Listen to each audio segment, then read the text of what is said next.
en general. Vamos a ver el día de hoy lo que son bacterias, virus y hongos que afectan el sistema respiratorio. Yo soy Ciara Ruiz. Hemos tenido un pequeño percance con respecto a los temas y al horario, pero bueno, al menos ya se solucionó.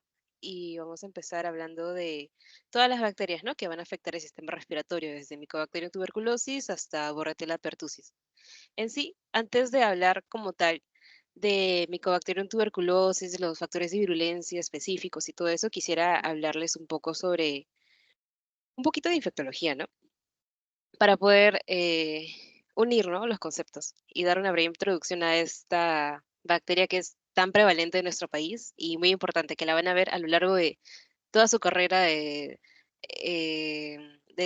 lo van a ver constantemente en las prácticas hospitalarias, en diferentes cursos también como terapéutica, con el esquema, ¿no?, que les voy a dar un breve resumen. Y bueno, es importante, ¿no?, que sepan lo que es la TBC, su epidemiología, etiología, fisiopato, etcétera. Así que, como breve introducción, tenemos que saber que la tuberculosis va a ser un bacilo, ¿no? También es conocido como el bacilo de Koch, el cual va a matar a casi, voy a colocar esto, ya, va a matar a casi 2 millones de personas al año, es decir, va a tener una alta prevalencia. Y lo más curioso y lo más crítico de esto es que casi medio millón de personas se van a infectar por primera vez de Mycobacterium tuberculosis multidrogo resistente. Nosotros sabemos que tuberculosis o la bacteria en general muta, evoluciona a lo largo de los años por diferentes factores, ya sea por una mala adherencia al tratamiento, porque una persona es más susceptible a ser coinfectado por tuberculosis, ya sea pacientes con VIH o personas que están en el hospital, ¿no?, constantemente, ya sean pacientes o el mismo personal de la salud. Y todo eso va a generar que el bacilo, la bacteria, pues genere la resistencia. Es por eso que nosotros dividimos a la tuberculosis dependiendo em, de los grados de resistencia. Vamos a ver más adelante que se clasifica en multidrogo resistente, monoresistente, panresistente, etcétera. Pero en sí, principalmente, las personas se van a infectar con tuberculosis multidrogo resistente, es decir, que va a ser resistente a diferentes drogas o diferentes medicamentos usados dentro del esquema nacional contra la tuberculosis. Eh, Otro dado epidemiológico es que un sistema de salud precario pues va a aumentar, ¿no?, los casos de tuberculosis resistente como un sistema de tercer mundo, ¿no?, países de desarrollo, bueno, en vías de desarrollo como Perú. Y bueno, también se habla que la meta hacia el 2050 de disminuir el impacto, ¿no?, de esta enfermedad, que es la tuberculosis, pues no se lograría. ¿Y por qué? Porque todos los esfuerzos que se han bueno, que ha realizado, ¿no?, el personal de salud y el ministerio y, o sea, todo el sistema ha sido dirigido a disminuir el impacto del COVID, pandemia, todos estos años que hemos estado en confinamiento y emergencia nacional, pues disminuyeron el impacto de la enfermedad. ¿Y cómo así? Pues los pacientes en general no han ido a sus tratamientos, a sus controles, y eso ha generado que estos pacientes que ya tenían la enfermedad, tenían la infección con tuberculosis, pues en la pandemia hayan aumentado, pues, ¿cómo decirlo? Hayan aumentado la resistencia, ¿no?, a esos medicamentos que estaban tomando previamente, y ha sido un problema gigante el tema de los pacientes con tuberculosis que no han podido seguir el tratamiento por pandemia. Y curiosamente ese fue uno de mis proyectos de investigación, luego de que ya volviéramos a las clases presenciales, porque sí se vio que hubo un aumento de pacientes que han generado resistencia a los medicamentos que antes estaban tomando debido al confinamiento. Y bueno, debido al confinamiento también hubo un montón de problemas cutáneos, etcétera. Ahora, hablando de la etiología como tal, ustedes saben, ¿no?, que Mycobacterium tuberculosis es causado por, bueno, que la tuberculosis, perdón, es causado por Mycobacterium tuberculosis, o también conocido como bacilo de Koch. Y también es conocida la tuberculosis como la plaga blanca por la tos, ¿no?, que genera como una flema blanquecina en los pacientes. Em, También vamos a tener en cuenta que el primer agente antituberculoso ha sido la estreptomicina. Actualmente la estreptomicina ya no se utiliza tanto dentro eh, de las embarazadas porque vamos a ver que este medicamento está contraindicado en ellas porque es teratogénico. La transmisión, ¿cómo se va a dar? A través de la inhalación de partículas transmitidas por el aire, es decir, los aerosoles, ¿no? Esas partículas aerosolizadas que van a medir menos de 5 micras de diámetro, pues van a contener a los bacilos tuberculosos. Estos bacilos tuberculosos nosotros lo inhalamos a través de diferentes formas, ¿no? Las gotículas de fluye, aerosoles, etcétera. Y bueno, si es que miden menos de 5 micras de diámetro, pues van a poder llegar más fácilmente a nuestros pulmones, específicamente hablando a nivel del ápice, es decir, la parte superficial, esta parte, la parte superficial del pulmón.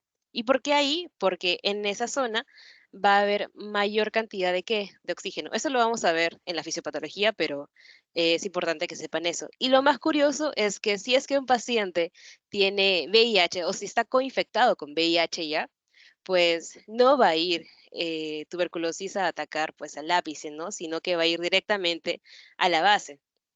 Y ahí es donde va a haber un crecimiento lento o progresivo, generando qué cosa, pues que en la radiografía, en los exámenes de laboratorio, no se detecte inicialmente esta enfermedad, esta infección, haciendo que el paciente recién venga a, ¿cómo decirlo?, a consultorio, a emergencia por alguna complicación que se dé.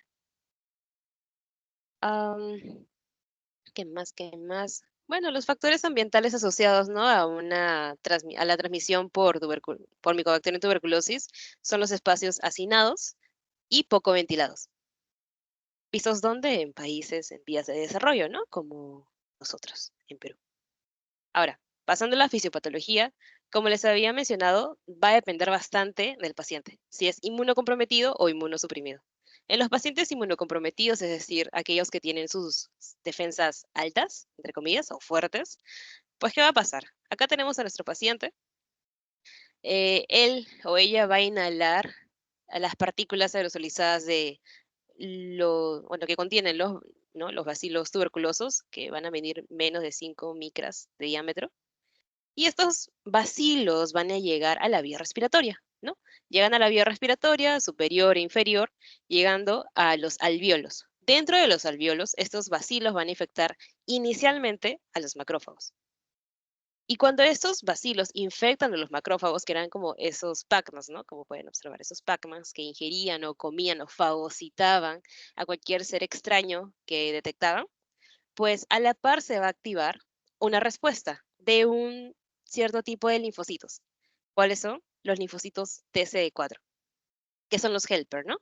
Estos linfocitos TCD4 van a identificar que los bacilos tuberculosos han infectado a los macrófagos y van a iniciar la producción de mediadores proinflamatorios o como en inmunología han visto o verán, no recuerdo en qué momento ven inmuno, pues va a iniciar la producción de citocinas proinflamatorias, que son esos mensajeros o son el WhatsApp, ¿no? De el sistema inmune. Esas citocinas van a decir qué cosa, van a ordenar a, ¿cómo decirlo? Van a ordenar a la interleuquina 2, a la interferón gamma, al factor de necrosis tumoral alfa, al factor estimulante para colonias de macrófagos, etcétera, que aumenten, ¿no? Su cantidad, mete su producción para que se dé una inflamación, ¿no? Ustedes saben que la inflamación es una respuesta fisiológica o normal por parte del sistema inmune ante alguna infección o, bueno, diferentes causas.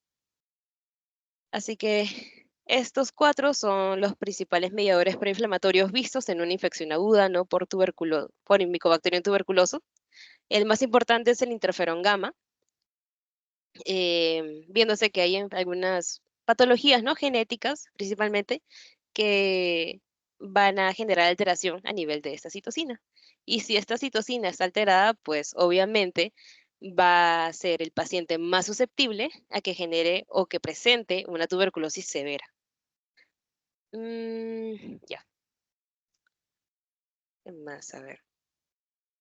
Bueno, ahora, ya los bacilos han infectado el macrófago, los linfocitos TCD4 han iniciado la respuesta inflamatoria, y ahora, ¿qué va a pasar? va a tratar el cuerpo humano, ¿no? El sistema inmune de limitar la producción o la síntesis o la replicación de estas bacterias. ¿Y cómo lo van a hacer? A través de granulomas, que es esto. Los granulomas en general, tómenlo como una cárcel. Es la cárcel del Mycobacterium tuberculosis. Acá está el Mycobacterio molesto, ¿no? Porque está encerrado, no puede salir. Y es que este granuloma es una respuesta fisiológica, ¿no? Que evita el crecimiento intracelular de Mycobacterium tuberculoso. Este granuloma está conformado por diferentes componentes del sistema inmune, como los macrófagos, los linfocitos, fibroblastos también me parece, un montón de componentes. Incluso, vamos a ver acá, a ver si se puede, de manera histológica, ¿no? Porque mi dibujito no es tan específico, pero acá está, por ejemplo. Tenemos acá nuestro granuloma, que ese es como que lo que vamos a ver en el laboratorio. Lo van a ver en patología, me parece. Acá observamos a Mycobacterium tuberculosis que está rodeado por diferentes componentes como son los linfocitos, los histocitos y las células gigantes multinucleadas. Un montón de componentes como tal. Ahora, eso es con respecto a la fisiopatología en inmunocomprometidos. Eso es lo que va a pasar normalmente. Y el granuloma ahí pues hace que el Mycobacterium tuberculosis ya no se replique, quedándose ahí y, ¿cómo decirlo? Quedándose silente, ¿no? O inactivo. Pero ¿qué sucede en inmunosuprimidos? ¿Ustedes creen que esto va a pasar, que va a pasar, que va a venir, bueno, que va a suceder una activación de los mediadores proinflamatorios, que los linfocitos T van a estar activos, van a estar potentes, van a estar presentes, ¿no? Dentro de esta infección? Pues no, en los inmunosuprimidos, pues va a haber obviamente una respuesta menor por parte del sistema inmune de este paciente. Estos inmunosuprimidos, como les mencioné, principalmente son estos pacientes, ¿no? Que presentan una coinfección por VIH, virus de la inmunodeficiencia humana. ¿Y qué hace el VIH? Como bien su nombre dice, disminuye o altera o afecta al sistema inmune. Entonces, debido a la deficiente respuesta inmune, pues no se va a formar qué cosa, este granuloma, no se va a formar esta cárcel para el Mycobacterium tuberculosis. Y si no hay una cárcel, si no hay un controlador que evite la expansión o la replicación de esta bacteria, ¿qué va a suceder? Pues esta va a seguir replicándose constantemente sin control. Y este microorganismo pues va a colonizar todo el parénquima pulmonar, em, principalmente en la base, como les mencioné, la base de los pulmones. Y lo más curioso es que, como les había mencionado, no va a haber una alteración a nivel de la radiografía en la fase inicial. Y tampoco va a haber un esputo. Em, y es por eso que cuando nosotros tenemos una sospecha, ¿no? Por los factores ambientales, bueno, una sospecha de alguna infección por Mycobacterium tuberculosis, no sé, por ejemplo, viene un paciente, ¿no? Que dice que sí, que ha estado bajando de peso, que vive en un lugar poco ventilado, que ha estado previamente en contacto con un paciente con tuberculosis y así, pues nosotros tenemos que sospechar, ¿no? Que este paciente tiene o está presentando una infección por Mycobacterium tuberculosis. Le hacemos la radiografía y no sale nada. Eso no quiere decir que tengamos que descartar a tuberculosis. Eso tiene que decir que tenemos que, ¿cómo decirlo? Tenemos que hacerle más pruebas al paciente y tenemos que observarlo hasta que aparezcan los signos o síntomas y bueno, tratarlo, ¿no? Lo más temprano posible. Ahora, em, con respecto a la clínica, tenemos una tetrada que es sensible en un 80% de los casos de pacientes con tuberculosis, ¿no? Que es la tos, la fiebre, la eforesis nocturna o la sudoración nocturna, que me parece que es como el síntoma principal, ¿no? De esta infección y la pérdida de peso. Estos cuatro, si es que el paciente te refiere a estos cuatro signos y síntomas, pues nosotros podemos altamente sospechar, bueno, tener como principal diagnóstico diferencial a, bueno, a una infección por Mycobacterium tuberculosis. Eso es con respecto a la tuberculosis pulmonar. Pero ¿qué sucede cuando esta bacteria ya afecta todo, bueno, afectó, ¿no? Todo el parénquima pulmonar y llega a la sangre? ¿Qué sucede? Pues va a haber una tuberculosis extrapulmonar, es decir, que va a afectar no solamente a los pulmones, sino a otros órganos. Y lamentablemente esta va a ser la forma más frecuente porque, como les había mencionado ya, la tuberculosis ha ido progresando y evolucionando a lo largo de los años, haciendo que sea más resistente a los fármacos y a la vez más fuerte, ¿no? Más agresivo. Y acá tenemos como principales tipos de tuberculosis extrapulmonar a la ganglionar o la linfadenitis tuberculosa, la meningitis tuberculosa, es decir, que afecta, ¿no?, las meninges, las inflama, habiendo qué cosa, una alteración a nivel del líquido cefalorraquídeo, habiendo una pilocitosis, una hipoglucorragia. ¿Por qué una hipoglucorragia? Bueno, en sí, ¿qué es hipoglucorragia? Es la disminución de la glucosa, ¿no?, en el líquido cefalorraquídeo. ¿Y por qué se da? Porque las bacterias en general aman, adoran al azúcar. ¿Por qué? Porque necesitan, ¿no?, la glucosa para poder metabolizarse, para poder sintetizarse, replicarse, un montón de cosas de bioquímica. Y es por eso que aman la glucosa. Y en el líquido cefalorraquídeo, perdón, van a habitar y van a hacer o van a secuestrar toda la glucosa para su propio beneficio. Es por eso que encontramos nosotros en el examen del líquido cefalorraquídeo una hipoglucorraquia. Y aparte encontramos una hiperproteinorraquia, es decir, un aumento de qué cosa, de las proteínas, por este estado inflamatorio. También podemos observar una tuberculosis intestinal encontrando a los bacilos en las heces, beca positivo, y bueno, esa es la tuberculosis pleural, ¿no?, que puede generar una efusión o un derrame pleural. Em, bueno, como les había mencionado, es muy, muy, muy clásico, es usual ver a pacientes tuberculosos que han, bueno, que han sido, están coinfectados con VIH. Lamentablemente, esto es subclínico, es decir, que como les había mencionado, no se detecta tempranamente porque no hay alguna alteración a nivel de la radiografía. Es decir, normal, o sea, supuestamente los pulmones están normales, están tranquilos, no tienen nada, pero sí hay una alteración a ese nivel. Lamentablemente se va a ver un BK negativo, es decir, que no va a detectar el bacilo, ya sea en la tinción o en el cultivo, no, perdón, en la tinción de Ciel-Nielsen, que es en el caso de la tuberculosis. La radiografía de tórax es normal, pero lo que sí podemos ver es que el cultivo es positivo para Mycobacterium tuberculosis. El cultivo es a través de Loistin Jensen y es el gold standard, ¿no?, para poder detectar a Mycobacterium tuberculosis. Lamentablemente, este gold standard no es eficiente. ¿Por qué? Porque dura en que lleguen los resultados de laboratorio 2 a 3 meses. Y ya en 2 a 3 meses, obviamente que la enfermedad ha evolucionado, el paciente va a empeorar si es que no empezamos un tratamiento empírico.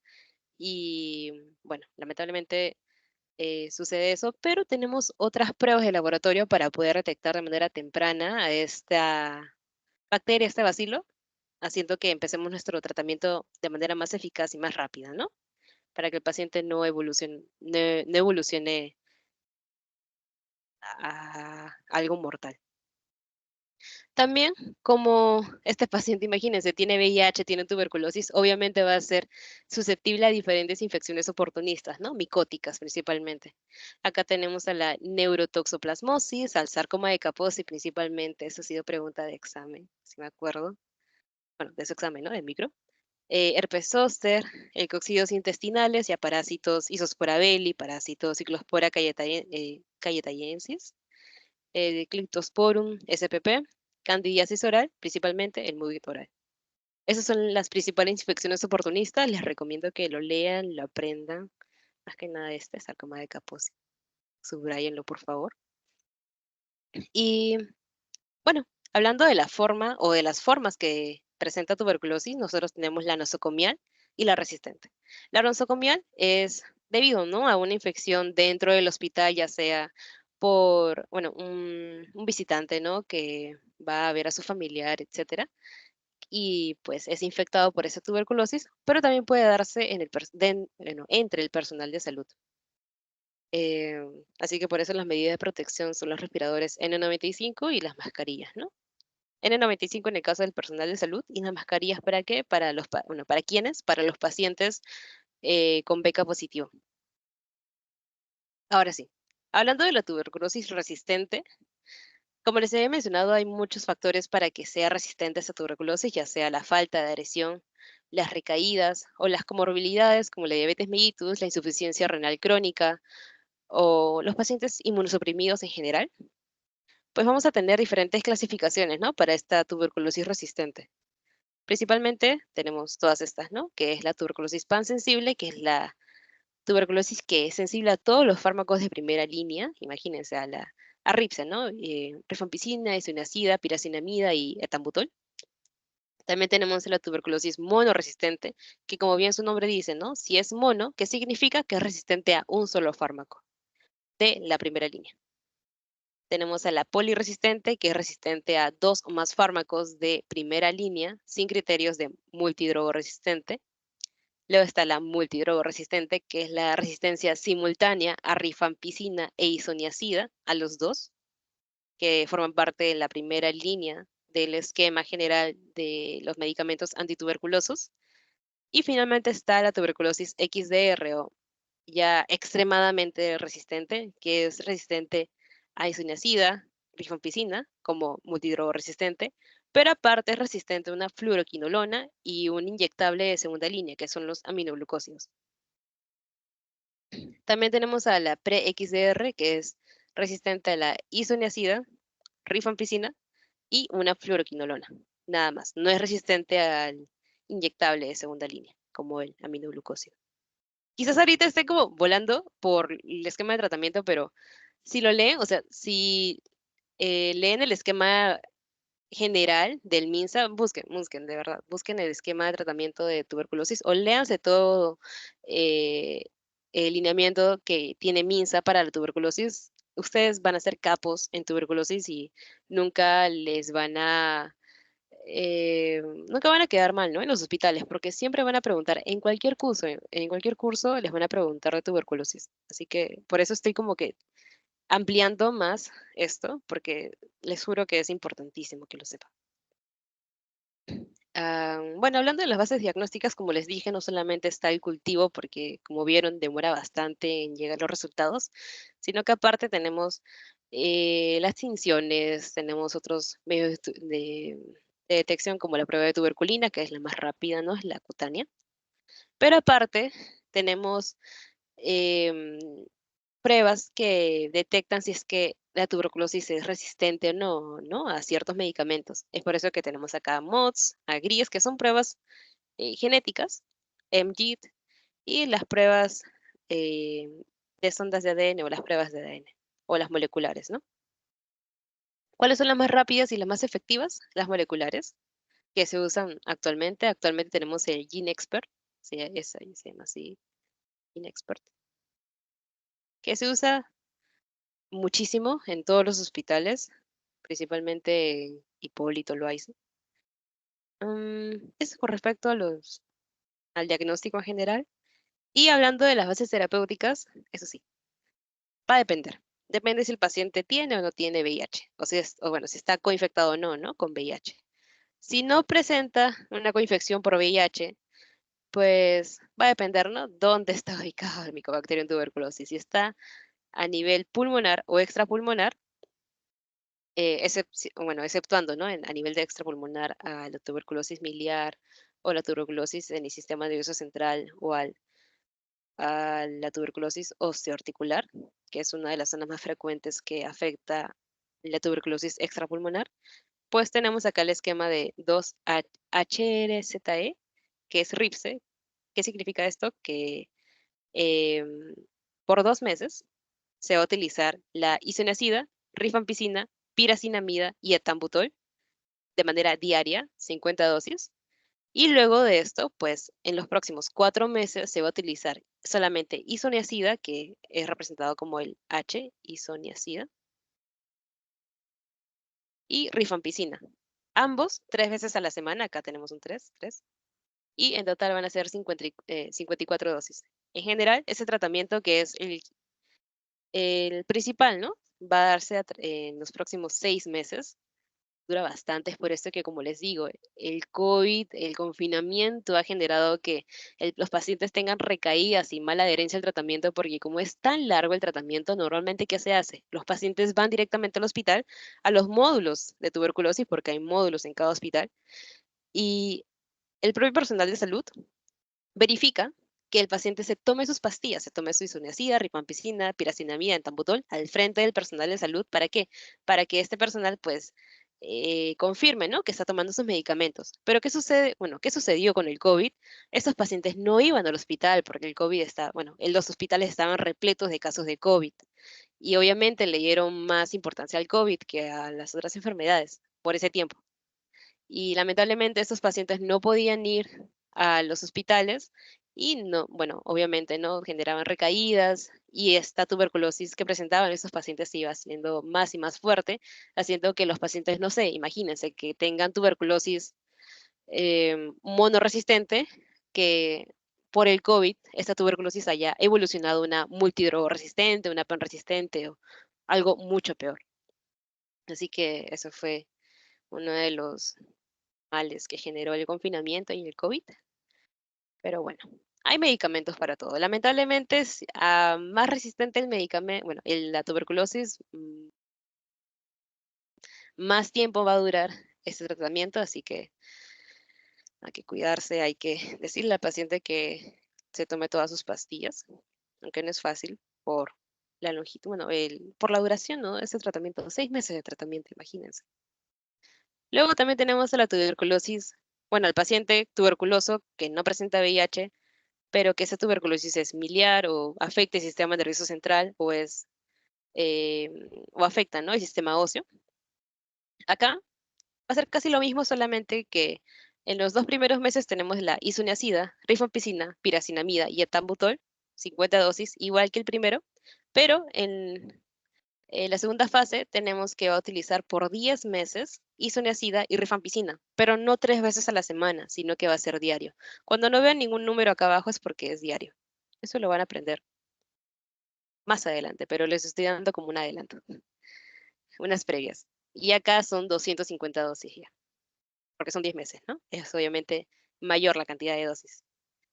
Y bueno, y este es un poquito más específico, pero para que lo sepan, nosotros agregamos corticoides. ¿En qué pacientes? En estos pacientes, ¿no? Con tuberculosis miliar, sistema que afecta, bueno, la tuberculosis que afecta el sistema nervioso y el sistema óseo, y agregamos los corticoides cuando el paciente presenta alguna meningitis, pericarditis, o bueno, ¿no? Cuando la tuberculosis miliar ha evolucionado. Hay agregados corticoides como la dexametasona, ustedes saben todos los corticoides. Ahora, ¿qué sucede en pacientes con VIH? Pues empezamos primero en los 2 primeros meses, con isoniazida, rifampicina, piracinamida, etambutol, también 50 dosis, igual que estos dos anteriores, pero en la segunda fase tenemos 7 meses de isoniazida y rifampicina con 175 dosis, ¿no? Va a ser un poquito más que la pulmonar, pero un poquito menos que la miliar, curiosamente. Y bueno, luego tenemos a la multidrogoresistente o XDR, que si leen el lineamiento de MINSA es terrible porque son bastantes medicamentos, o sea, son mínimo 4 fármacos, pero no de la primera línea, ¿no? Que son estos 4, sino de la segunda línea. Y esos fármacos de la segunda línea, ¿qué son? Inyectables.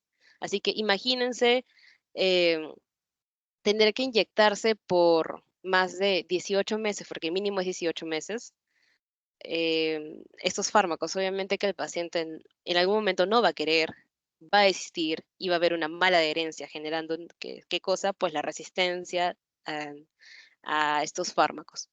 Y bueno, ¿cuáles son los fármacos de segunda línea? Como les mencioné, una fluoroquinolona y un inyectable de segunda línea. Así que en general es eso lo que les quería decir como breve introducción a Mycobacterium tuberculosis. De verdad, les recomiendo bastante que lean el lineamiento del MINSA. Simplemente ponen acá, ay, perdón, MINSA TBC, les juro, y les va a aparecer acá la norma técnica de salud para el control de la tuberculosis. Literal, esto es lo que preguntan también en los exámenes en todo eso. Y acá está todo. Acá está el diagnóstico, está la prevalencia, epidemiología, tratamiento, dosis, todo, todo, todo. También les preguntan eso en terapéutica. Así que traten de leerlo en sus tiempos libres. Y bueno, ahora sí, pasando netamente a microbiología, perdón por esta breve introducción, chicos, me emocioné un poquito. pues vamos a hablar netamente de Mycobacterium tuberculosis o el bacilo de Koch, que como les había mencionado ya, es un ácido algo resistente. ¿Y cuál era la principal característica de estos ácidos algo resistentes? Que presentan ácido micólico, ¿no? Aparte, pues vamos a ver que este ácido algo resistente tiene una capa gruesa ¿de qué? De L, lípidos. Como ya les había mencionado antes, tenemos la clínica, ¿no? Que va a dividir, bueno, que va a depender de dónde afecte este bacilo, si es intrapulmonar o extrapulmonar. Si es intrapulmonar, como les mencioné, va a afectar en pacientes sin, bueno, sin coinfección de VIH en el ápice, la parte superior del pulmón. ¿Por qué? Porque ahí está la mayor cantidad de oxígeno en el parénquima pulmonar. ¿Y qué va a suceder acá? ¿Cuál es la clínica? ¿Cómo va a venir el paciente? Acá tenemos una T de tuberculosis. El paciente va a venir con fatiga, va a venir cansado, va a venir con una, bueno, refiriéndote, ¿no? Que va a estar sudando bastante por las noches, sudoración nocturna o diaforesis nocturna, que ha estado perdiendo peso a lo largo de los últimos meses de manera involuntaria, presenta fiebre y hemoptisis, que es tos con sangre, ¿no? Esa es en la forma intrapulmonar. Luego tenemos en la extrapulmonar, como les había mencionado, ¿no? Daño a nivel del riñón, de los huesos osteoarticular, a nivel del vaso y a nivel de las meninges, alterando qué cosa, el líquido cefalorraquídeo a este nivel.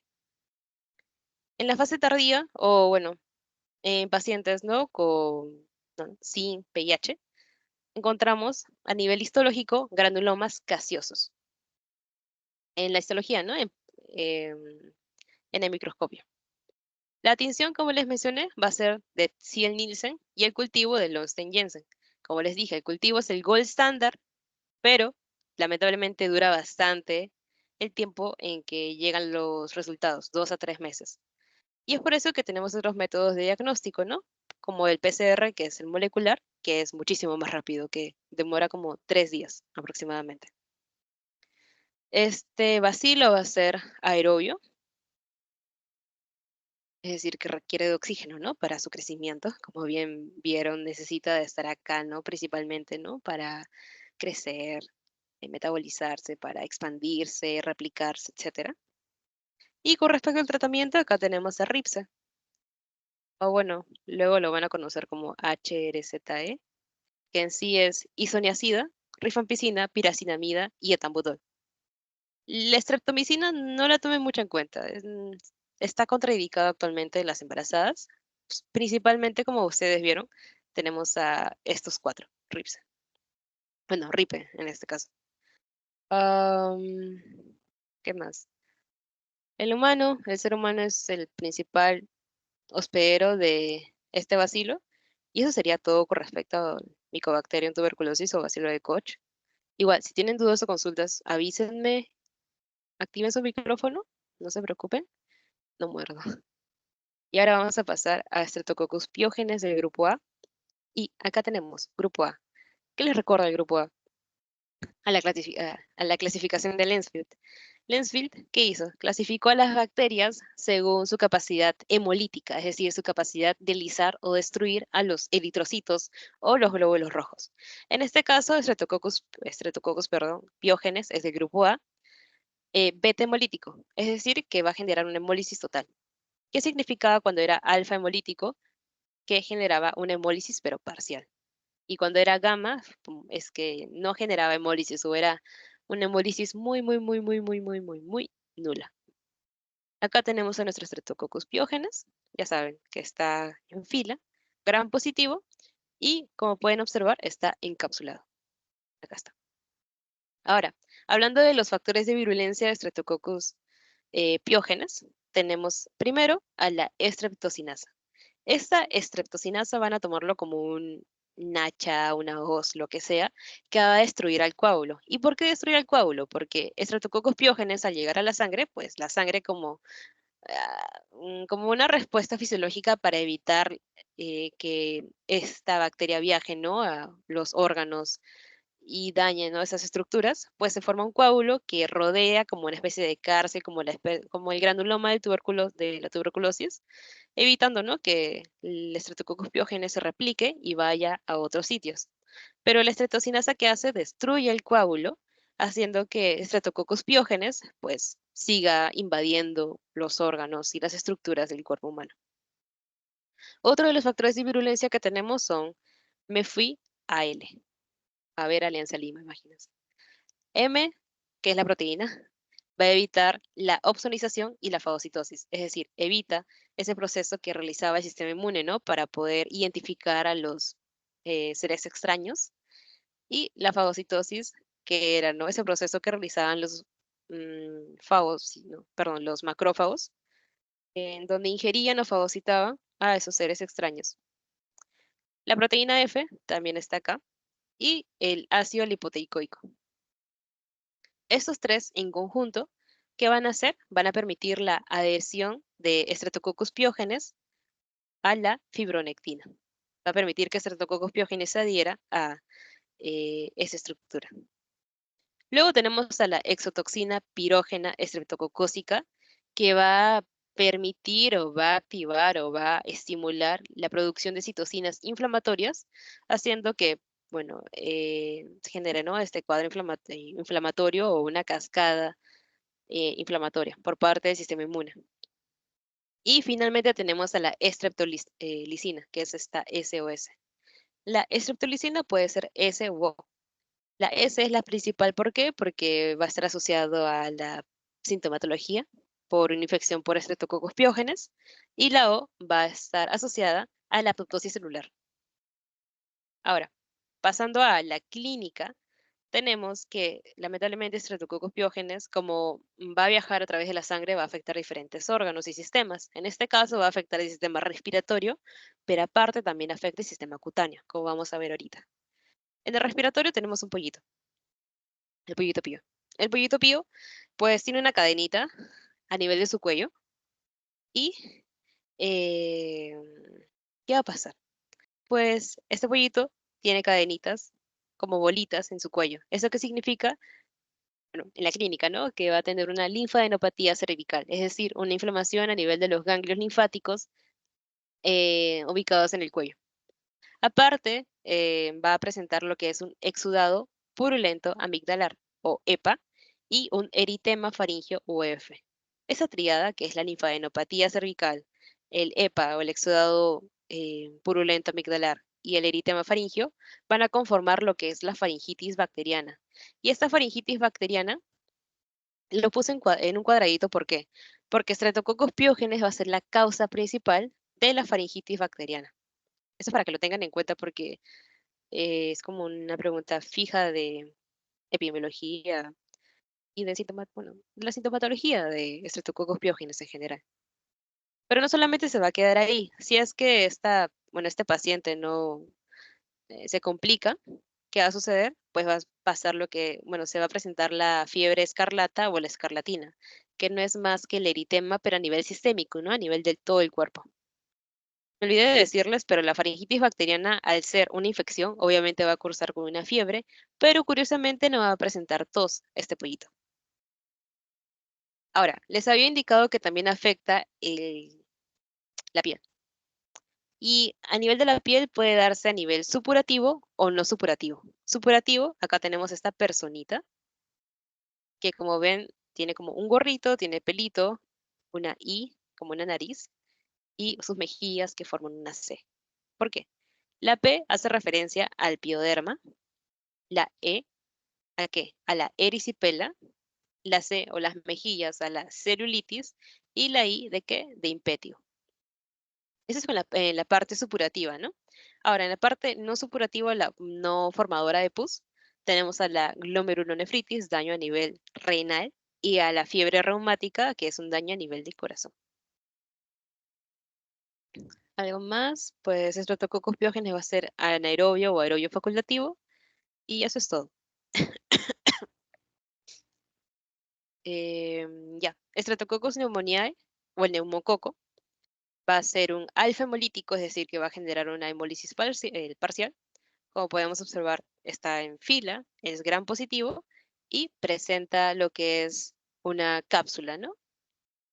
Aparte, acá como tenemos neumoniae, yo lo asocié a Nemo, y Nemo tiene un montón de poritos en su cara, como pueden ver. Tiene muchos poritos. ¿Y por qué? Porque acá tenemos un factor de virulencia llamado neomolicina, que es un factor que va a formar poros a nivel de las células, ¿no? Es por eso que acá Nemo tiene poritos. Aparte, ustedes saben, ¿no? Que Nemo tiene como una aleta más larga que otra, y las aletas tienen forma de P. Así que acá tenemos nuestras dos Ps, una más grande que otra.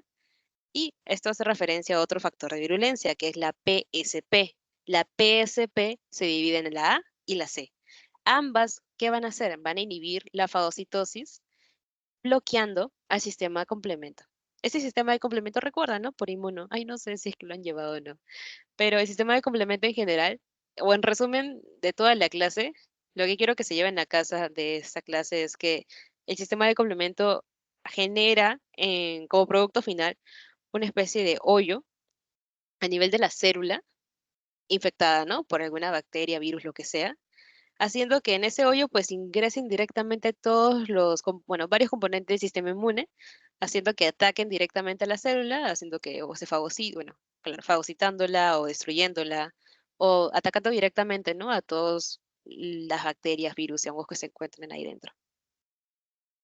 Hablando de lo que causa eh, Streptococcus pneumoniae, obviamente puede causar neumonía a nivel pulmonar, meningitis a nivel del sistema nervioso central, otitis media, que bueno, está, ¿no? Entre la nasofaringe y el oído medio, la sinusitis, que es la inflamación de los seros paranasales, y bueno, hablando solamente de la neumonía, ¿qué tenemos nosotros acá? Tenemos que esta paciente va a presentar escalofríos, fiebre, hemoptisis, que es la tos con sangre, y la tos productiva.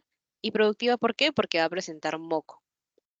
Esta bacteria va a ser ubicua, es decir, que está presente en diversas partes del mundo, es anaeroba facultativa, y eso es todo con respecto a Streptococcus pneumoniae, neumonía y neumonía.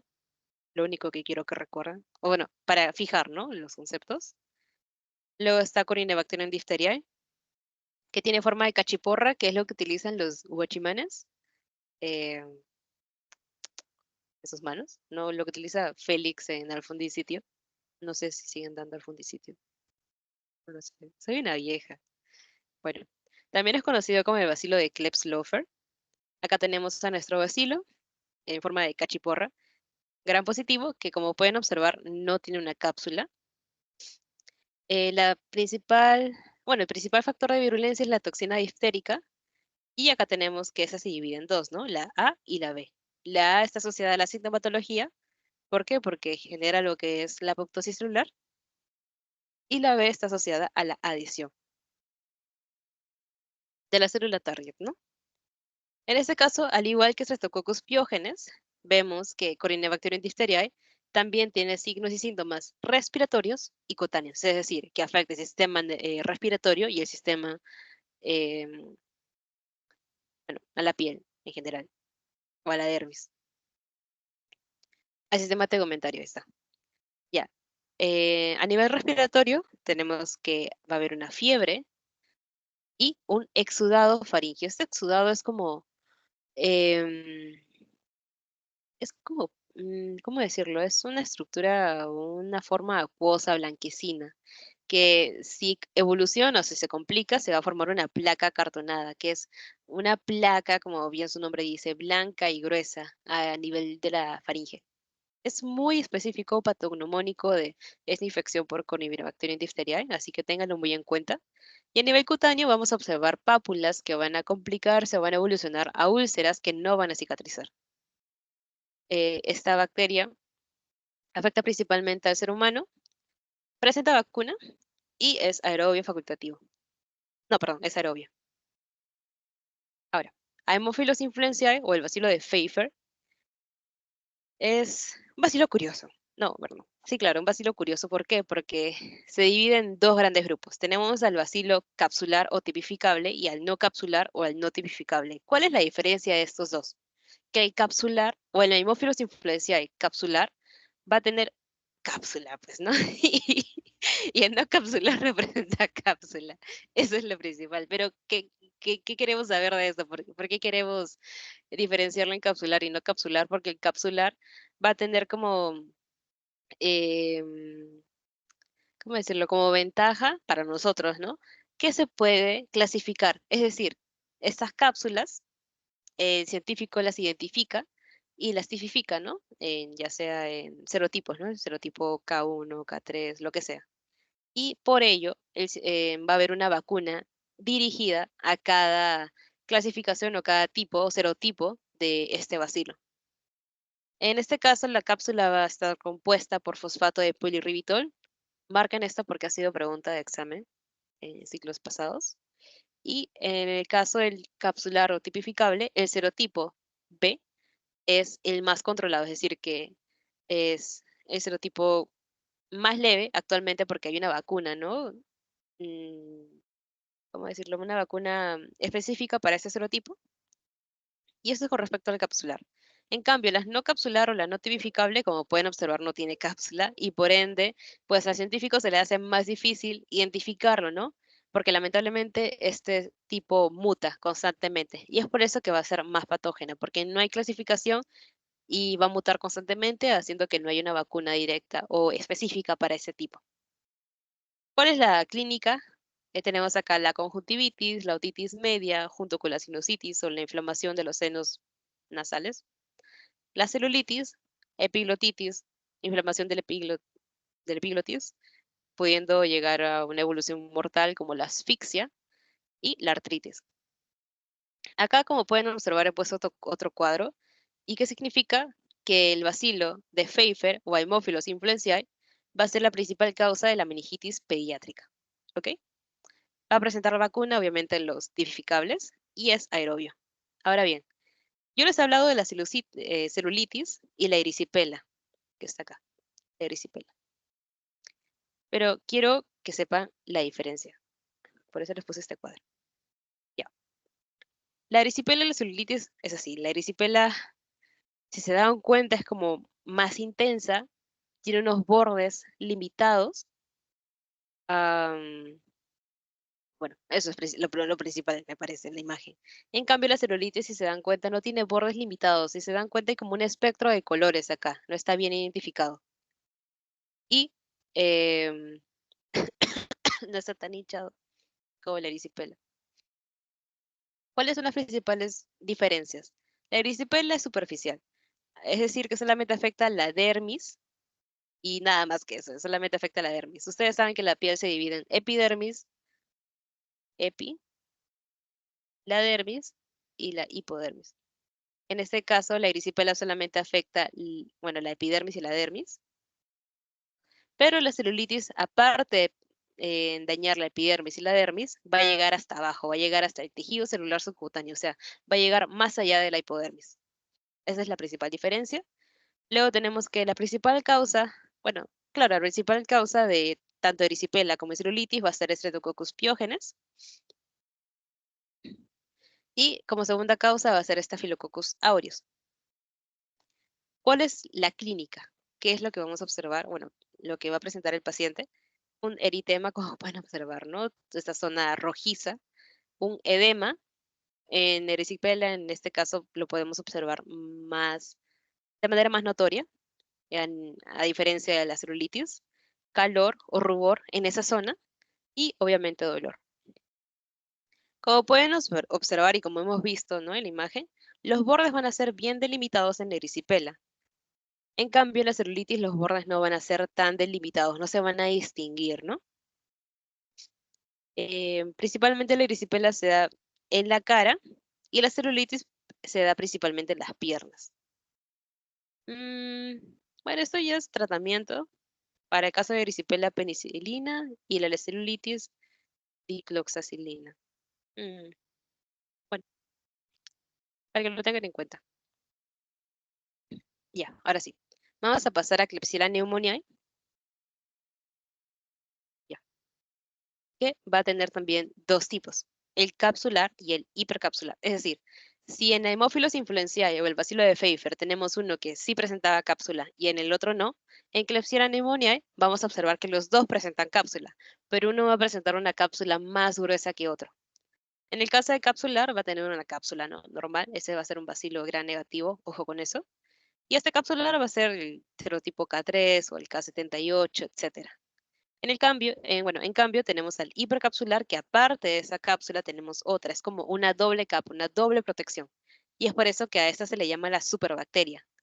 ¿Y por qué superbacteria? Pues como va a ser o va a tener una doble capa, una doble protección, va a ser resistente a los fármacos, va a tener una beta-lactamasa, ya saben, esa beta-lactamasa que hacía inhibía el anillo beta-lactámico de la penicilina. Y esta beta-lactamasa, en el caso de Klebsiella pneumoniae, se va a llamar carbapenemasa. ¿Y cuáles son los serotipos asociados a la hipercapsular? El K1 y el K2. Em, bueno, hablando de los factores de virulencia, tenemos a las fimbrias, la fimbria tipo 1, la 2 y la 3. Y bueno, con respecto a las generalidades, tenemos que es aerobio o anaerobio facultativo. Ah, ya, pseudomonas aeruginosa. Acá, acuérdense de la monita, pseudomona, mona de mona. Este va a ser un bacilo gram negativo con cápsula, como pueden observar, y va a presentar flagelos a lo largo de toda su superficie, como un sol como medio ovalado, ¿no? Esta monita, em, ya, esta monita va a sacar A positivo y le va a encantar el apio. ¿Qué significa esto? A positivo significa, es un factor de virulencia, que es una exotoxina, la exotoxina A. Y acá tenemos a pio, que se divide en dos, piocianina y pioverdina. Ambos son factores de virulencia que van a estimular la producción de especies reactivas de oxígeno o ROS.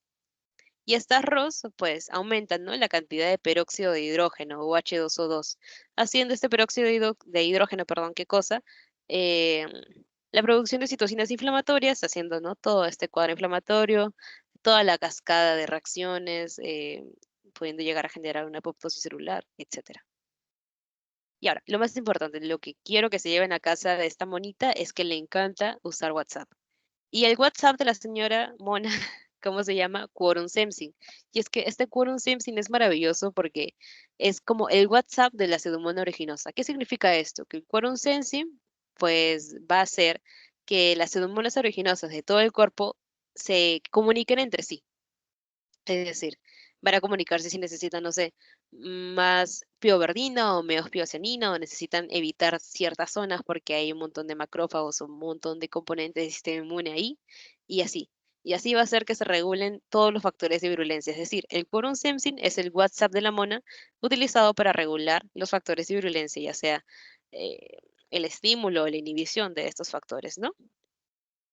Ahora bien, ¿qué vamos a encontrar acá a nivel respiratorio? Va a generar lo que es la traqueobronquitis, una inflamación a nivel de la tráquea y los bronquios. A nivel urinario también va a afectar bueno, esta infección va a afectar el riñón, también a nivel oftalmológico. eh, Puede generar lo que es el oído del nadador, la otitis maligna y también puede llegar a afectar a nivel cutáneo. ¿Cuáles son los pacientes más susceptibles para una infección, ¿no?, por Pseudomonas aeruginosa? Los que tienen fibrosis quística, las quemaduras y los inmunodeficientes. Siempre, siempre son los más susceptibles para todo. Y en el caso de Pseudomonas aeruginosa, para ya terminar, pues va a ser la causa principal de infecciones oportunistas nosocomiales o intrahospitalarias. Es ubicuo y, bueno, como ven, acá hay un escudo que significa que va a ser resistente a los medicamentos. Es por eso que el esquema de tratamiento es como que un poquito más complejo que otros agentes nosocomiales. Y para ya terminar, tenemos acá Bordetella pertussis, que va a tener un periodo de incubación de 7 a 10 días. Va a ser un coco bacilo, acá vemos un circulito y un bacilo, que significa que es coco bacilo, gran negativo y presenta una cápsula. Ahora bien, acá tenemos a los estadios. Tenemos el estadio de catarral, el estadio paroxístico y el estadio de convalescencia. En el estadio de catarral encontramos a la gripe, ¿no? La gripe normal. Pero si es que evoluciona, tenemos al paroxístico. Acá encontramos qué cosa, a la tos paroxística, que es muy común en los infantes. Y finalmente tenemos el periodo de convalescencia o el estadio de convalescencia, que es cuando ya el paciente no se ha tratado hasta ahora, ¿no? Por esta infección. Y acá encontrábamos a la neumonía con la tetrada que les mencioné, ¿no? La fiebre, la disnea, la tos, etcétera. Y bueno, El humano es el principal factor, bueno, el principal hospedero de bueno, de este cocobacilo. Me parece que eso es todo. Sí, eso es todo con respecto a bacterias que afecten el sistema respiratorio. Voy pasándoles el post-test. Igual, si tienen dudas o consultas, me avisan. Un momento. Vamos a pasar el post-test por aquí.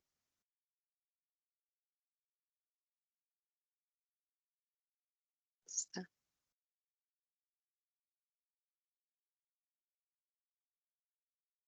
Mm,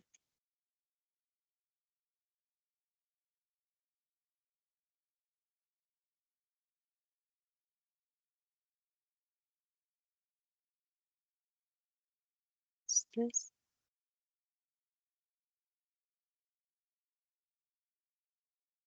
Ya,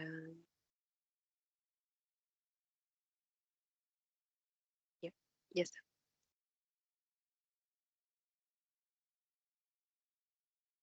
Ahorita mando también el pretest para la siguiente clase.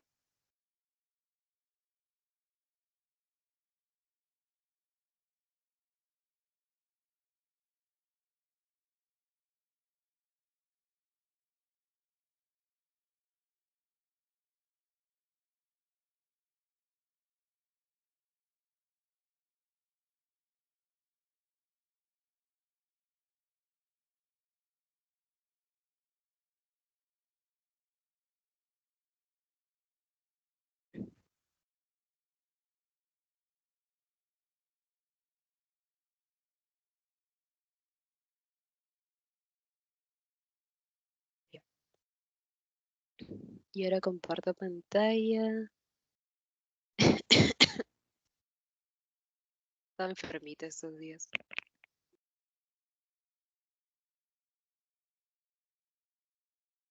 Ya, vamos a compartir.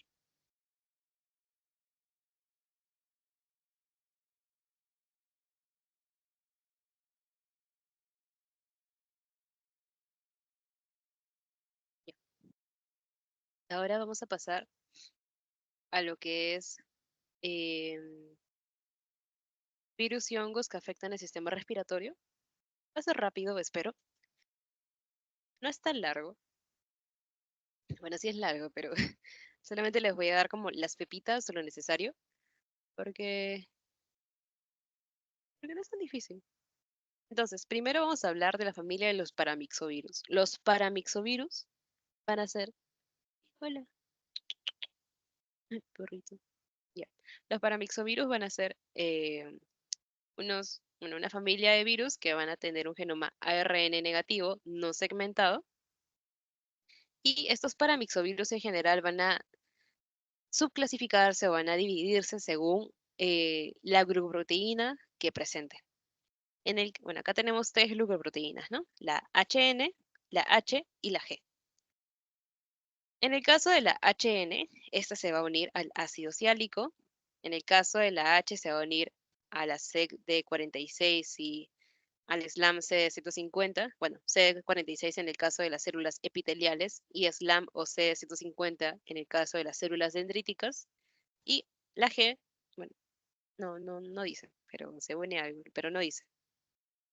En el caso de la glucoproteína, bueno, perdón, antes de empezar con la parainfluenza, vamos a hablar de los otros factores de virulencia que tienen los paramixovirus en general, que son estos cuatro, que es la glucoproteína F, que viene de fusión. ¿Fusión de qué? De las membranas celulares. Es decir, esta glucoproteína va a hacer que unan o se fusionen, ¿no? Como bien su nombre dice, todas las células formando toda una estructura gigante que ya vamos a ver cómo se llama.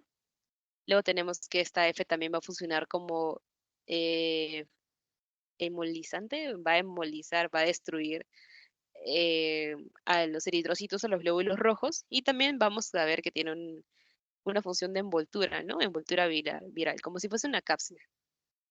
Luego tenemos a la L, una glucoproteína que va a funcionar como polimerasa, como replicación viral, bueno, como parte del proceso de replicación viral. La nucleoproteína, que funciona como protección, bueno, que protege, ¿no?, al virus. Y la M o matriz, que va a ensamblar a quienes, a los viriones, va a como terminar todo este proceso de replicación. Ahora sí, ya habiendo hablado de todos los factores de virulencia de los paramixovirus, vamos a pasar a hablar detalladamente de cada uno de estos. Empezando por aquellos que tienen la glicoproteína HN y se van a unir al ácido ciálico, los cuales van a ser dos, el de la parainfluencia y la parotiditis. En el caso de la parainfluenza, vamos a encontrar acá cuatro serotipos. Em, Otra de sus características es que no va a presentar viremia, es decir, que no va a invadir la sangre, no va a estar en la sangre. Y si no va a estar en la sangre, ¿qué significa? Pues que solamente va a infectar un solo sistema, en este caso solamente el sistema respiratorio. Y bueno, también vamos a tener en cuenta que el virus de la parainfluencia, pues como hemos dicho, ¿no? Tiene cuatro serotipos. El serotipo 1, 2 y 3 van a afectar o infectar principalmente al tracto respiratorio inferior. Ya saben, ¿no? Alveolos, bronquios, todo eso. Y generalmente o principalmente va a presentar o va a presentarse en la clínica como el CRUP o la laringotraqueobronquitis. Esta laringotraqueobronquitis tiene una tetrada, la cual es la fiebre, la disfonía bueno, la dificultad, ¿no? Para hablar, la disnea y la tos perruna o la tos seca. Aparte de todo esto, vamos a encontrar un signo del campanario, que no es más que la inflamación de la tráquea debido, no, claro, perdón, es el estrechamiento de la tráquea debido a una inflamación de la región subglótica. Acá les puse una imagen, mira acá, pueden observarlo, que está como, mm, como que, ¿cómo decirlo? No está bien la tráquea, como pueden observar, está como achicada a este nivel superior. Y ese es el engrosamiento, ¿no? De esta tráquea. No, perdón, acá tenemos a la faringe, laringe engrosada o como achicada, porque la tráquea está como más grande, está aumentada de tamaño debido, ¿no? A la inflamación de la región subglótica. Y acá la tráquea afectada va a ser la tráquea superior. La tráquea superior es aquella que está sobre la incisión yugular del esternón. Ojo con eso también. Y también otro dato curioso es que el signo del campanario, aparte de estar presente en el virus de la parainfluencia, también está presente en el otro virus que presenta la glucoproteína HN, que es el virus de la parotiditis. Ahora, acá encontré una triada del virus de la parainfluenza. Bueno, en sí es la triada del CRU, que acá encontramos la disfonía, la tos traqueal y el estridor laringio inspiratorio. Como dije, esta parainfluencia afecta principalmente al sistema respiratorio inferior y la población más susceptible van a ser los lactantes y los niños, ¿no? En general. Luego tenemos al virus de la parotiditis, que también presenta a la glucoproteína HN, como pueden observar. Este sí va a presentar viremia, es decir, que sí va a llegar a la sangre y va a afectar a otros sistemas y órganos. Sí va a presentar vacuna, la cual va a ser la vacuna SPR. Es muy curiosa, ¿no? Porque las siglas van a estar asociadas al virus que va a controlar. La S viene de sarampión, la P de parotiditis y la R de rubiola. Y como les había mencionado, como va a presentar una viremia, va a afectar a otras estructuras. En este caso va a afectar a nivel testicular, llamándose orquitis, inflamación de los testículos, y en las mujeres va a afectar a los ovarios, como, bueno, llamándose así la ooforitis, ¿no? La parotiditis aparte solamente va a presentar un serotipo a diferencia de la parainfluencia que presentaba cuatro serotipos. Y es por eso, ¿no? Que hay una vacuna, porque como solamente hay un serotipo, va a ser más fácil que el científico detecte, ¿no? Este virus y se genere esta vacuna. Aparte de esto, pues puede llegar a generar paperas, que son tumores benignos a nivel de las glándulas salivales, habiendo qué cosa, habiendo un dolor para hablar y también al momento de deglutir. Acá también les dejé una imagen de las paperas, que bueno, también es conocido como la parotiditis infecciosa, bueno, que la causa es la parotiditis infecciosa. Se transmite a través de las gotículas salivales en el aire procedentes de un paciente infectado. Con respecto a los síntomas, como les dije, dolor mandibular al momento de deglutir, la fiebre, el malestar general y el dolor de cabeza.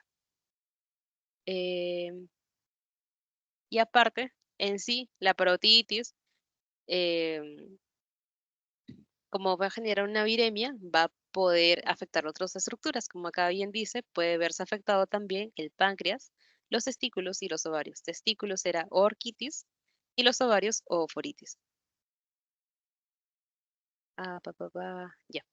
Luego tenemos al paramyxovirus que presenta a la glucoproteína H. Como bien les dije, la H se va a unir a la CD46 en el caso de las células epiteliales y se va a unir al SLAM o CD150 en el caso de las células dendríticas.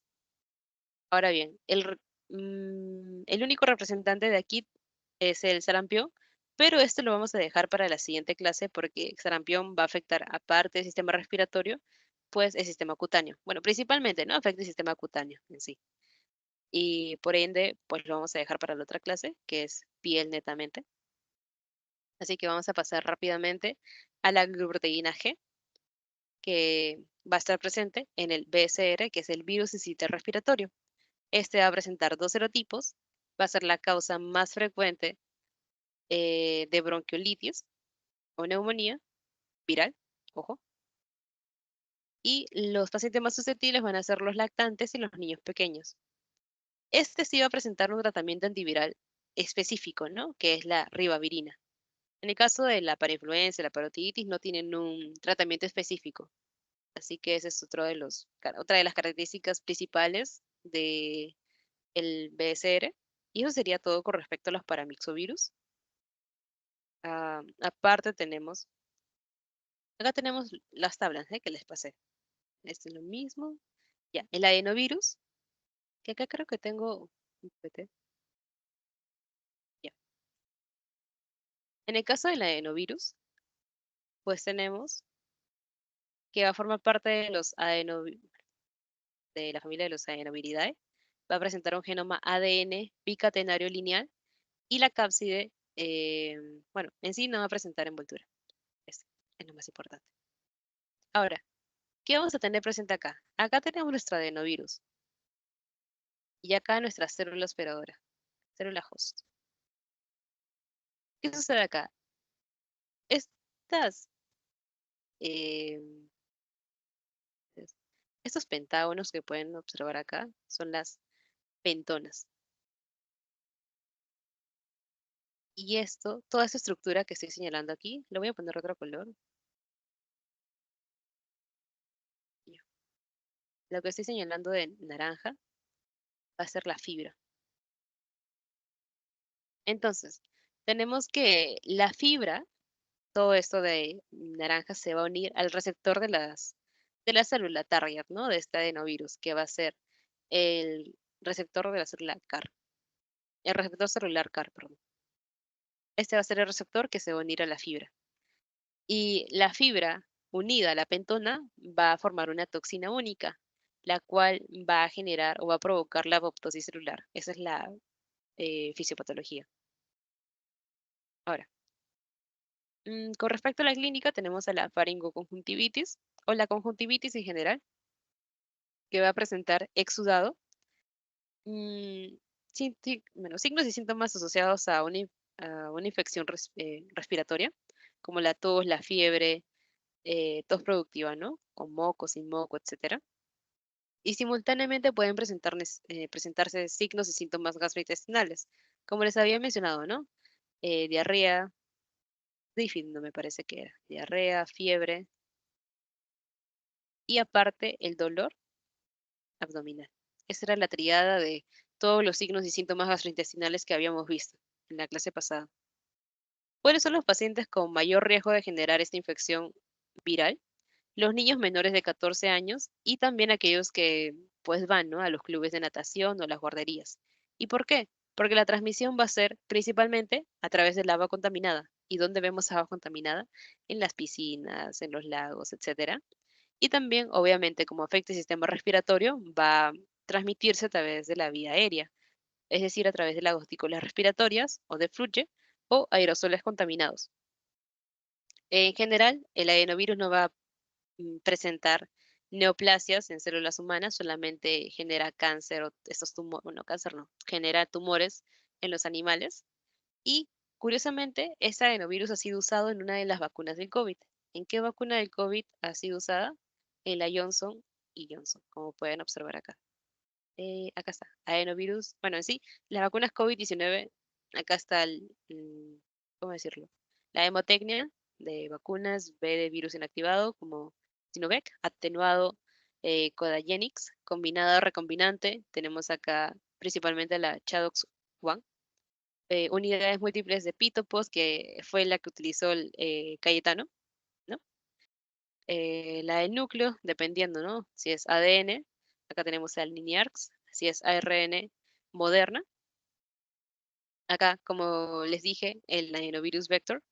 Acá tenemos a la Johnson y Johnson. También CanSino, pero principalmente está la Johnson y Johnson. Y las subunidades, ¿no? Acá tenemos a los trímeros, RBD, nanopartículas, etcétera. Así que eso, el adenovirus ha sido usado para la vacuna del COVID, curiosamente. Y ya, ahora sí, vamos a pasar a lo que es el virus de Epstein-Barr, que forma parte de la familia de los herpes virus, ¿no? Ustedes saben, ¿no? Que tenemos a los alfa, los beta y los gamma. Los alfa son los VHS tipo 1, el tipo 2, el de la eh, varicela zoster. Luego tenemos a los beta, como los citomegalovirus, el virus de Epstein-Barr, que va, bueno, perdón, el citomegalovirus, el VHH tipo 6 y el VHH tipo 7. Y finalmente tenemos el gamma, que es mm, el que vamos a prestarle más atención el día de hoy. ¿Por qué? Porque acá dentro de este grupo tenemos el virus de Epstein-Barr, que va a generar qué cosa, la enfermedad del beso. Y aparte tenemos el VHH tipo 8. Ahora, ¿a quiénes afectaba el gamma herpes virus? A las células linfoides, claro, las células linfoides, alfa, beta, ya. Y la latencia va a ser a nivel de los linfocitos tipo B. Ya sabiendo eso, podemos pasar a la siguiente diapositiva, donde nos habla, ¿no? De los virus de Epstein-Barr, que forma parte de los herpes virus tipo 4, es decir, los gamma herpes virus. No, perdón, que forma parte de los gamma herpes virus, también es conocido como el herpes virus tipo 4. Va a tener un genoma de ADN bicatenario y va a presentar una envoltura. Ahora bien, hablando de los factores de virulencia, tenemos solamente una glicoproteína, que es la 350, la cual se va a adherir al receptor del linfocito B, que va a ser el CD21 o el CD3, es lo mismo. El GP350 se une a estos dos, o uno de estos dos, ¿no? Esa es la fisiopatología en sí. El virus de Epstein-Barr va a llegar a las células epiteliales de la nasofaringe, ¿no? Por vía respiratoria y pues va a colonizar a ese nivel. Al salir a la vía sanguínea, va a interactuar con el linfocito B, generando una proliferación del linfocito B y el linfocito T, para que este último, es decir, el linfocito T, trate de reducirlos, formando qué cosa, la linfocitosis. ¿Cuáles son las enfermedades asociadas a una infección por el virus de Epstein-Barr? Tenemos al linfoma de Burkitt, a la enfermedad de Hodgkin, el carcinoma nasofaringeo y a la leucoplasia vellosa oral. Esto sí ténganlo muy en cuenta porque sí ha sido pregunta de examen, o sea, fijo han preguntado esto en varios ciclos. Y con respecto a la sintomatología, vamos a ver que el virus de Epstein-Barr va a ser la causa más frecuente de mononucleosis infecciosa o la enfermedad del beso, como les he mencionado, que tiene su triada. Yo la conozco como vieja. La BI viene de qué? De linfadenopatía, BILI, linfadenopatía o, bueno, eh, adenopatías, inflamación de los ganglios linfáticos. La E viene de qué? De hepato, esplenomegalia, inflamación o aumento del tamaño de, perdón, sí, aumento del tamaño de el hígado y el vaso. Y Ja viene de qué? De faringitis. Jafa, faringitis exudativa, como podemos observar, ¿no? Esta media plaquita blanquecina que encontramos a nivel de la faringe. Y bueno, acá en este caso las amígdalas, las amígdalas. Como les había mencionado, va a presentar una latencia a nivel de los linfocitos B, se va a transmitir a través de las salivas, por eso que se conoce, ¿no? Como la enfermedad del beso. La fatiga es el principal síntoma en una infección por este virus. No hay vacuna ni tratamiento antiviral eficaz. Y en el laboratorio, o bueno, en la histopatología, encontramos estas células anormales, ¿no? Que son los linfocitos T atípicos, que son las células del OVNI. Eso es con respecto a virus.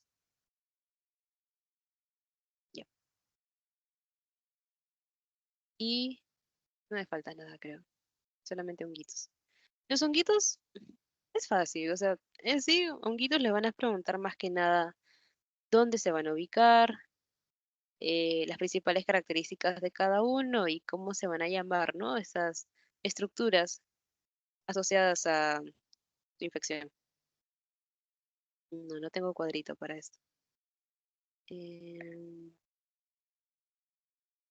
mm, ya, a ver, vamos a verlo desde acá.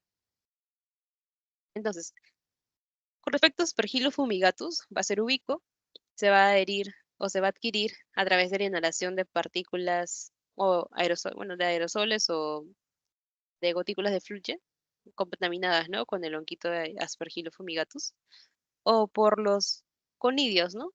En sí. Y este honguito va a producir infecciones oportunistas con mayor frecuencia. En sí, como les he indicado, va a ingresar el conidio. El conidio ingresa, altera todo el parénquima pulmonar y bueno, si es que el paciente está inmunodeficiente o si presenta alguna comorbilidad asociada, pues obviamente este conidio o este aspergillus va a llegar más fácilmente al bueno, al sistema sanguíneo, haciendo que vaya a otros órganos y sistemas, alterándonos, ¿no? Acá la sintomatología en sí va a depender del paciente. Tenemos acá la aspergilosis alérgica, que es a nivel del sistema respiratorio. Acá tenemos un asma severa con sensibilización fúngica. Y luego tenemos a la aspergilosis invasiva, ¿no? Eso es ya cuando afecta a otros órganos y sistemas aparte del respiratorio. Acá podemos observar que puede afectar el sistema nervioso como el encéfalo, el corazón, los riñones, el aparato gastrointestinal, es decir, un montón de estructuras. Pero como les digo, depende del paciente. Depende si tiene alguna comorbilidad o no. ¿Dónde se va a encontrar o cuáles son los pacientes con mayor riesgo de presentar esta infección fúngica? Aquellos que estén llevando o estén presentes, ¿no? En los trabajos de construcción, como reformas o la excavación. Y luego tenemos el Histoplasma capsulatum, que lo vimos, sí lo vimos ya. Este presenta bueno, el histoplasma en general presenta dos variantes, el capsulatum y el duboisi. El capsulatum está presente principalmente o inicialmente en el pulmón y el duboisi a nivel cutáneo.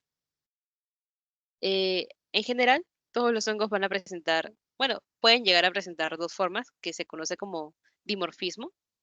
En el caso del moho, el moho es la parte infecciosa y la levadura es la parte patógena. El moho, es decir, va a estar a nivel extra, mm, a nivel del ambiente, el moho, y la levadura va a estar dentro del ambiente. ¿Cuándo se pasa de moho a levadura? Cuando hay una temperatura de 37 grados centígrados, es decir, la temperatura como medio basal del cuerpo humano, ¿no? Ahí se convierte de moho a levadura. Y bueno, acá vamos a inhalar los microconidios, lo único que quiero que recuerden acá, y va a suceder lo mismo, ¿no? Dependiendo del paciente, va a diseminarse o no este hongo a la sangre. Em, y bueno, por esta diseminación puede llegar a nivel linfático, pudiendo provocar un agrandamiento de estos ganglios linfáticos, estas linfadenopatías. También puede llegar a generar úlceras a nivel del colon y signos y síntomas prodrómicos o, bueno, no específicos de una infección fúngica. Así va a estar asociado a otra enfermedad porque, como les digo, va a provocar, ¿no? Unas coinfecciones. Ya, ¿dónde se va a encontrar Histoplasma capsulatum principalmente? En lugares como las cuevas. ¿Por qué? Porque ahí van a estar las aves y estas aves van a, pues obviamente, eh, botar, ¿no? Sus excrementos, van a tener ahí todos sus excrementos como eh, acumulados y esa va a ser una zona con un elevado contenido de nitrogenado. Y estas aves o estos murciélagos, o estas zonas donde hay aves o murciélagos, como las cuevas o los edificios deteriorados, son zonas donde muy probablemente hay presencia, ¿no? De este honguito de Histoplasma capsulatum. Luego tenemos a Blastomyces dermatitidis, también es un hongo dimórfico, ya saben, presenta tanto su forma de moho como levadura. Tiene la misma pared celular que Histoplasma capsulatum, ojo con eso.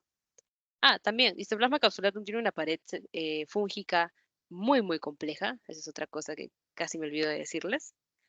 Y bueno, Blastomisis curiosamente inicia así, duro, duro. ¿Por qué? Porque inicia con un cuadro de neumonía, con fiebre, disnea, tos, productiva. Inicialmente no productiva, pero luego pasa productiva. Eh, ¿Qué más? Y bueno, fatiga, ¿no? Puede llegar a diseminarse a la piel, generando lesiones a este nivel, pero también puede llegar a otros niveles, ¿no? Como el nivel óseo, la próstata, el sistema nervioso central y otros órganos. Esto ya es un dato de Murray. No, por si acaso léanlo. Ya últimamente he visto que preguntan más del libro que otra cosa. Y afecta a los perritos. Dite, ¿por qué afecta a los perritos? Bueno, finalmente tenemos a Coccidioides immitis. ¿Cómo decirlo? Es estacional, esto es lo más importante. Es estacional porque en ciclos de sequía, la lluvia y el viento puede aumentar la dispersión del hongo. El conillo inhalado se va a llamar artroconidio. Lo mismo va a suceder, la misma fisiopatología. Así eso es lo bonito de los hongos, que es lo mismo, solamente hay algunas características que los medio diferencian. Pero en sí la fisiopata es casi la misma en todos, casi, casi la misma. Nada es absoluto en medicina. No, ya, ya me acordé. Ya. Esta artroconidia ingresa al pulmón, también lo mismo, ¿no? Va a alterar el parénquima y puede llegar al torrente sanguíneo, diseminándose a otros órganos. Pero ¿qué sucede acá? Como acá dice, esta artroconilla va a formar una esférula en los tejidos humanos que contiene endosporas. Y estas endosporas, al llegar al torrente sanguíneo, pues van a hacer, ¿no? Que este Coccidioides immitis, pues tenga una mayor carga fúngica en la sangre. Eso es lo más curioso, que genera endosporas. Y por ende va a ser el que más afecta a los inmunodeprimidos o inmunosuprimidos, como pacientes coinfectados con VIH. Y acá, casi al igual que Isoplasma capsulato, se va a hallar a nivel del suelo contaminado con defecaciones de murciélagos y roedores. Zonas altamente nitrogenadas. Ah, bueno, así como les digo, no sé, o sea, la evolución de la enfermedad va a depender de la persona, de su estado inmunitario. No se va a producir una transmisión de persona a persona, va a ser, como les digo, una inhalación de los honguitos en el ambiente y el medio de cultivo para bueno, para detectar los hongos va a ser el agar de Sabouraud. En general, para cualquier honguito, agar Sabouraud, fijo, fijo. Recuerdo que en Dermato lo que más he visto y lo que más van a ver de seguro ustedes en sus prácticas hospitalarias van a ser las onicomicosis, que es la infección fúngica a nivel de las uñas del lecho unguial. Y siempre pedían, ¿no? Su agar Sabouraud, Sabouraud, Sabouraud. En algunos casos, ¿eh? O sea, ya la doctora veía tantos casos de agar saburado, bueno, de onicomicosis que solamente les daba directamente sus cremas. Y si no funcionaban esas cremas es porque ya era un honguito un poquito más resistente, ¿no? A las cremas que usualmente mejoran estas onicomicosis. Y ahí recién pedía el agar saburado. Pero en general es eso. Así se detectan casi todos los honguitos. Hay algunos que sí, obviamente, van a necesitar un cultivo un poquito más especial. Pero eso es todo, chicos, con respecto al virus, bueno, los virus y hongos que afectan el sistema respiratorio. Si tienen alguna duda o consulta, me avisan. Voy a pasar el post-test antes que me olvide. Siempre me olvido de estas cosas. Vamos a ver, dejamos de compartir.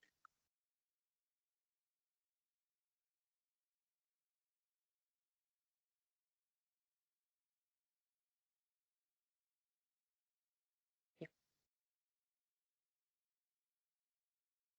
post-test. Los play post-test. A ver, voy a dejar de grabar. De que nada.